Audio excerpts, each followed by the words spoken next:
I'm looking at the Sahel Compact Impulse 8 for 2015. I saw one of these at the New Wheel last year, and it really intrigued me because it's not a folding bike, but it's rather compact, as the name would suggest. You've got this nice sort of step-through frame design, but it's really reinforced with these down tubes sort of crossing in the middle there.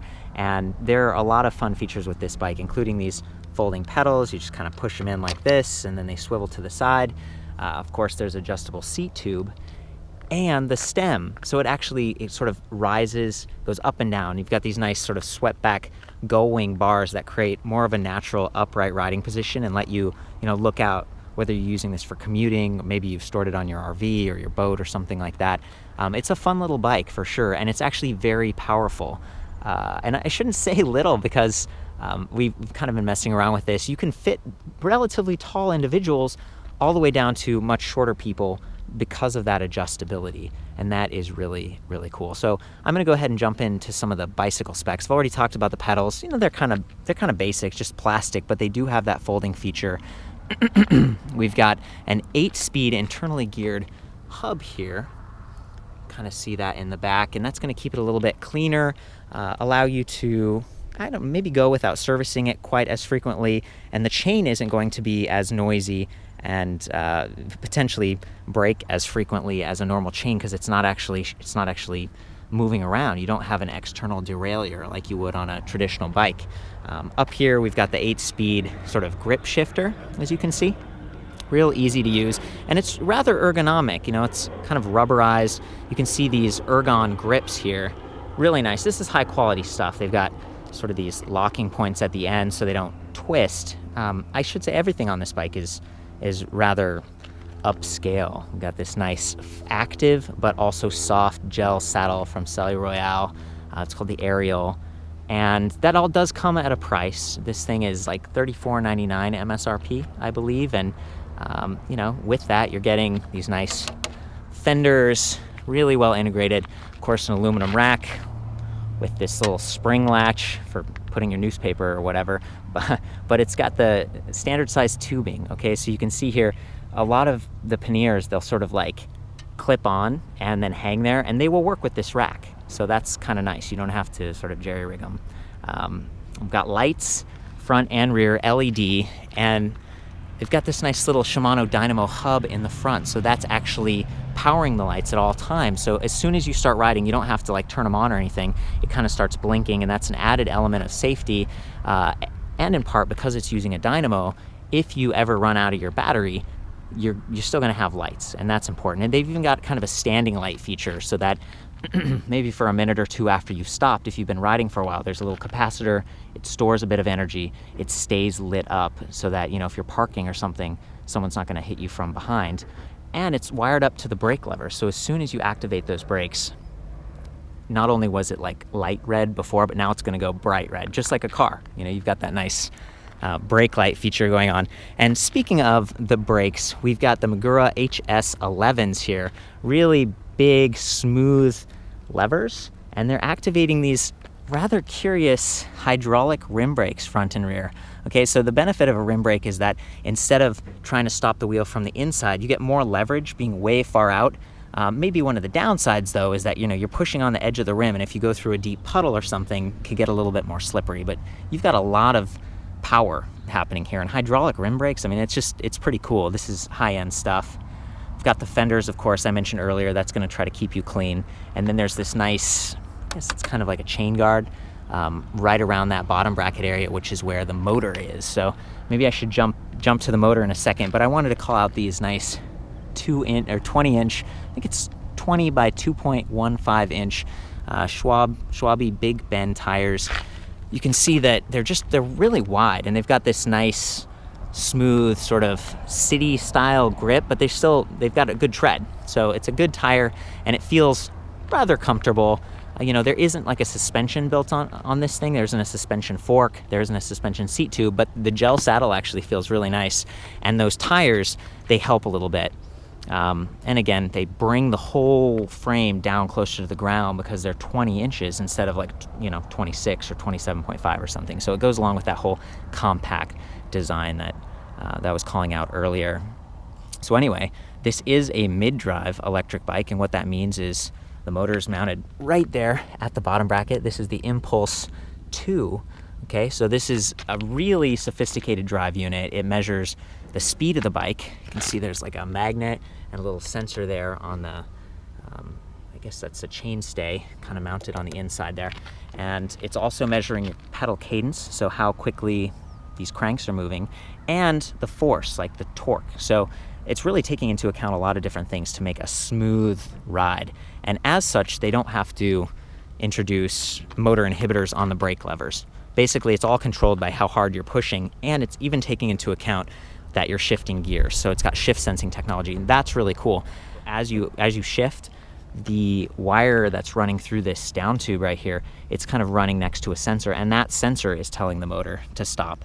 Some of the other systems, I think Bosch just kind of like, it looks for strain, but I think it does it in a little bit of a different way, and I've noticed that it feels pretty good to shift when you're riding on this bike. And you know, again, with a geared hub, maybe you're not going to get the same kind of wear as if you had a cassette and the chain was banging around, but it's still nice to have that so that you don't wear out your components prematurely.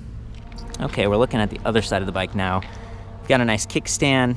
Looks like it's adjustable height, which is always nice. It almost looks like you could mount something else there.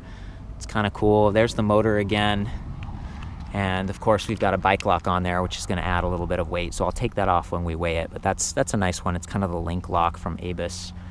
And yeah, I think the quick release front wheel is also rather nice. In the rear, we've just got standard like bolt-on axle, but it's got like a little torque arm as well, which is cool. And coming back to just the way the drive unit works. So this is a 250 watt geared center drive motor system, and 250 watts may sound like, you know, I don't know, but it's a lot less weight. First of all, it's sort of a European spec, so they've been using, that's the law in Europe, that's kind of as high as you can go. And for a bike like this, it's a little bit smaller. I think it works pretty well. And I think actually all of the Kalkhoff bikes that aren't speed bikes, meaning that they go up to 20 miles per hour, they all use this 250 watt drive system. And in my experience, it's been pretty good. We're gonna do a hill climb a little bit later. And then the battery, that's really like kind of a superstar here. This thing is 36 volt, 11 amp hour, really well positioned, just low, center.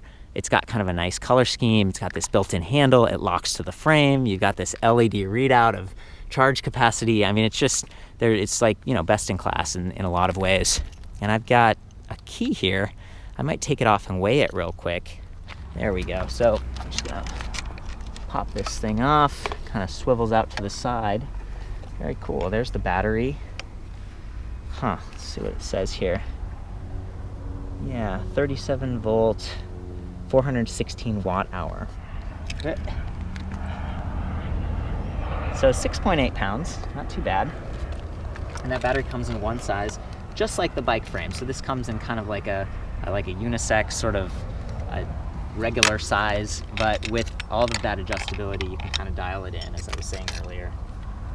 Just fit it in like that.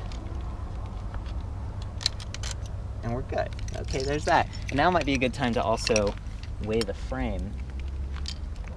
I'm curious how much this weighs now too. I'm gonna just do it up.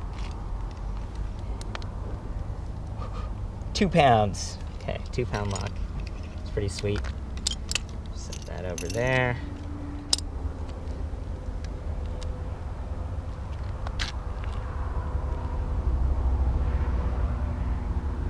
£50. Okay, so that's 50 pounds, plus maybe a little extra with that little battery thing, but probably not much. And this is the Kalkhoff charger. You can see it's got like a bit of wire here. You plug into a standard wall outlet, and then the other end of it that plugs right into the battery pack, and it's got that energy bus, sort of magnetic connecting piece. And then the main part of the unit, it's relatively quiet. Looks like output is 42 volts, 3 amps.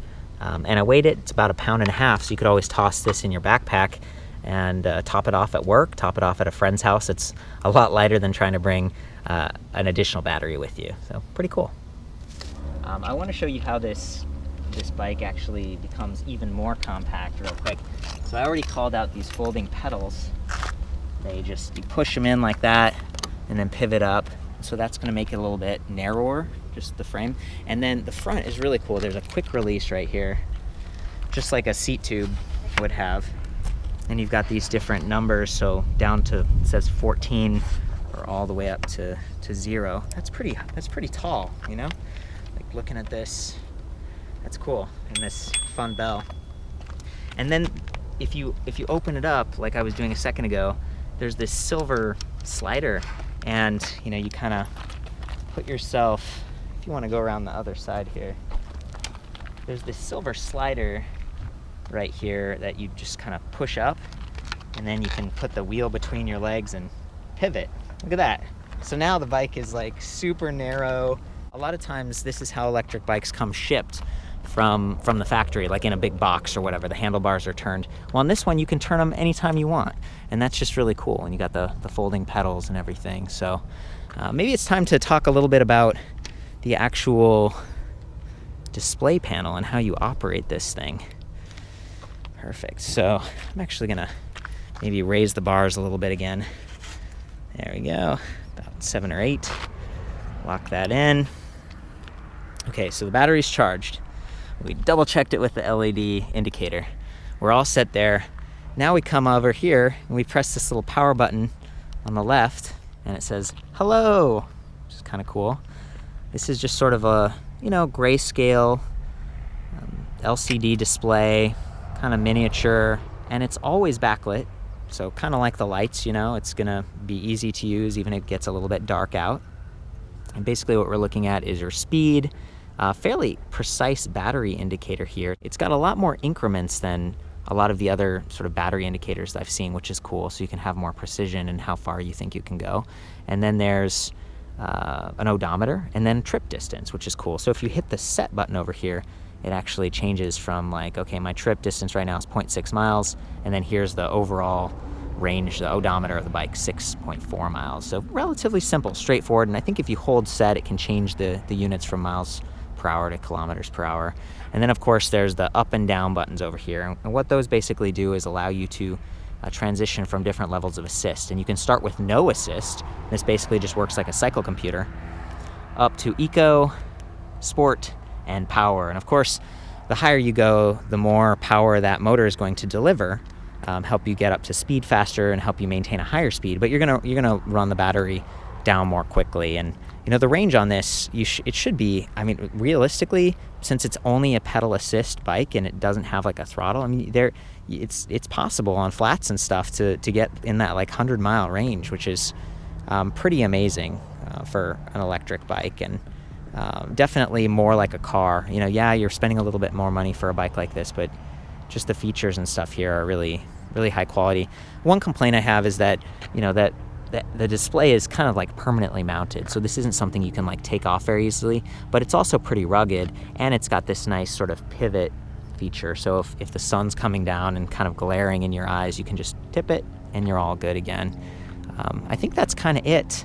Might be a good opportunity to hop on and do a couple shots riding around, and then there's a big hill over here. I want to do a quick hill climb, so I'm gonna go ahead and do that. Okay, so we got a bit of dirt here. I'm just gonna go off-road for a second, and then I'm gonna turn around and go up that hill. I'm starting out in power mode.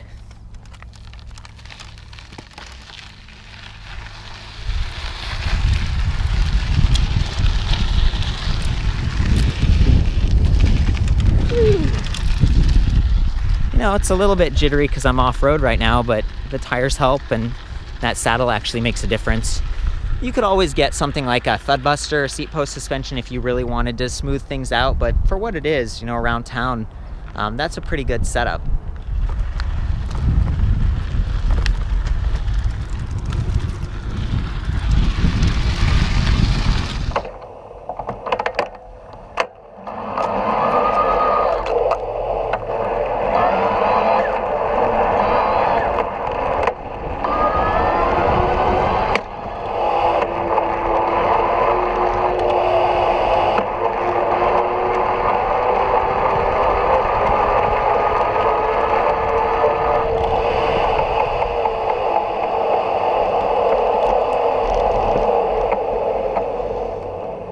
So we've got a little hill right here. We're just gonna see how that sounds.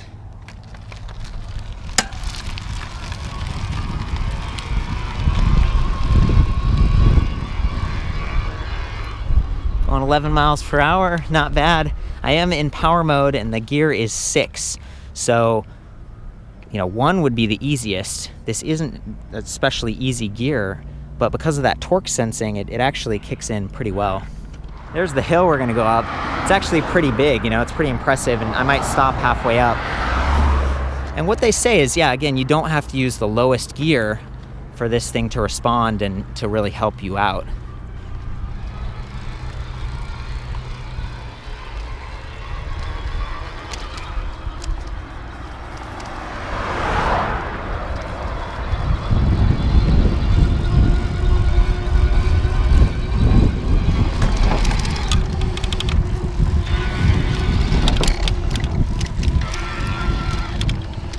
You can hear the motor running a little bit long after I stop pedaling, but it's pretty responsive, and it definitely offers more power when I push harder. Like right now I'm barely pushing and the motor is just barely giving me power.